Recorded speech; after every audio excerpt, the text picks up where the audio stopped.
You might be wondering why we need a separate law called the Representation of the People Act 1950 when the Constitution already talks about elections. And by the end of this video, you will be completely clear about this topic. If you have ever been puzzled about delimitation, electoral rolls, or which officer does what during elections, this session will untangle that for you in simple steps. Today we focus on the basics a UPSC aspirant must master.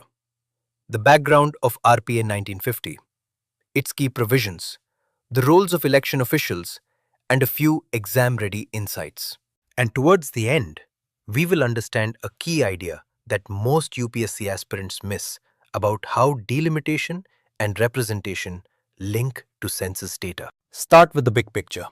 Free and fair elections are the heart of democracy, and the Constitution gave Parliament power to make detailed laws to run elections smoothly. Article 324 created the Election Commission of India as the constitutional watchdog to ensure impartial conduct of elections, which is why RPA 1950 works closely with the ECI. After independence, we needed universal adult suffrage.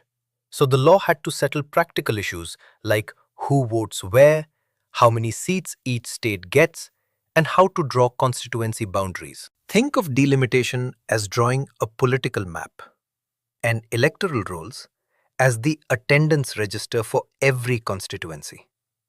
Both must be precise for elections to be fair. The RPA 1950 primarily deals with delimitation of constituencies, allocation of seats to the House of the People and state assemblies, preparation of electoral rolls, and voter qualifications. Let's break these down one by one, so each idea is easy to picture and remember.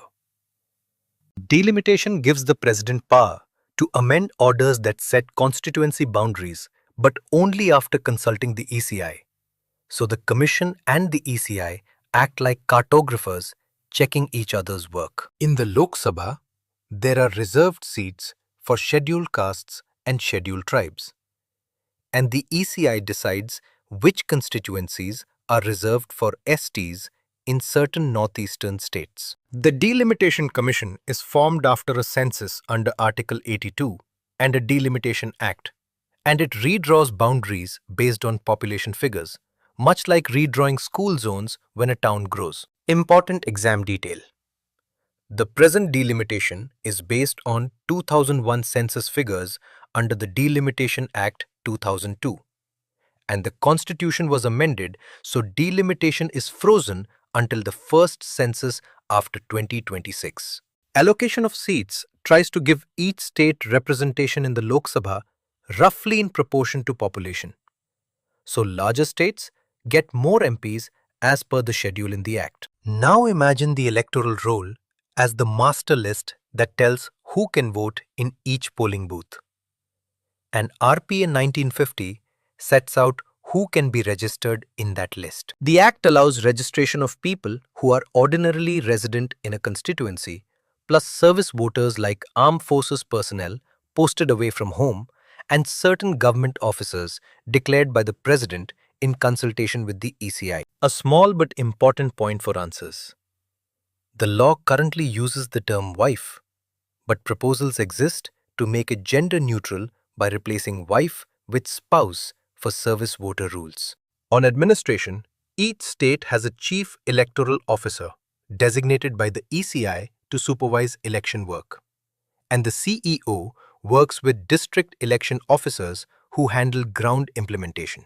The electoral registration officer prepares the electoral roll for each constituency and appeals against an ERO's order during updates, now live with the district magistrate. The returning officer conducts the election in a constituency and formally returns the elected candidate, essentially acting as the local manager for polling and counting. Rule-making power under the Act rests with the central government, but usually exercised in consultation with the ECI, keeping the Commission central to electoral administration. Another key legal safeguard is that civil courts are barred from questioning the legality of ERO actions regarding revision of electoral rolls, which speeds up the update process for rolls.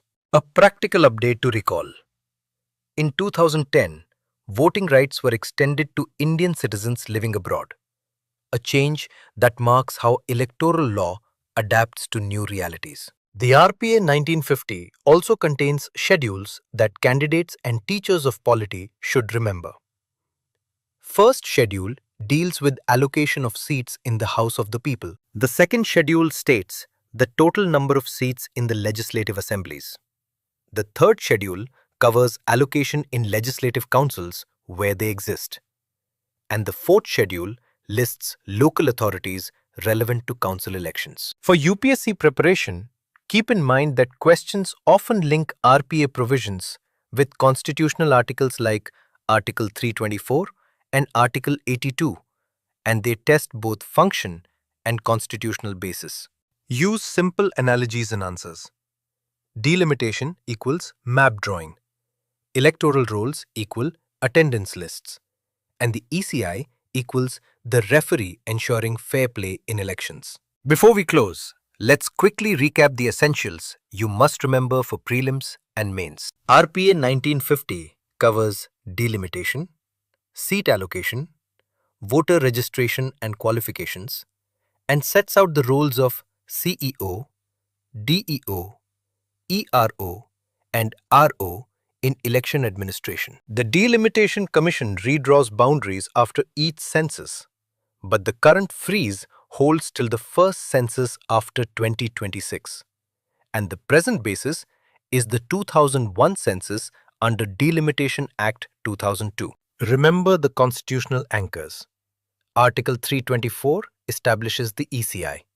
Article 325 guarantees universal suffrage, and Article 82 deals with delimitation after census. That key idea many aspirants miss is how delimitation links representation to census numbers and how that link was paused until after 2026.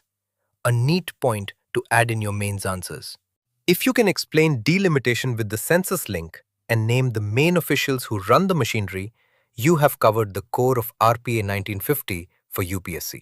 Keep practicing short, clear examples in your answers and use these analogies to make complex provisions sound simple and precise. If this cleared your confusion, well done.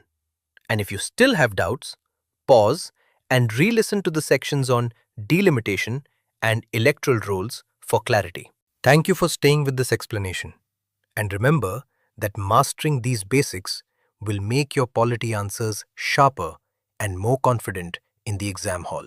For structured video lessons, quizzes, and timed practice on RPA 1950 and related topics, continue your preparation with EduRev and build depth with their UPSC modules.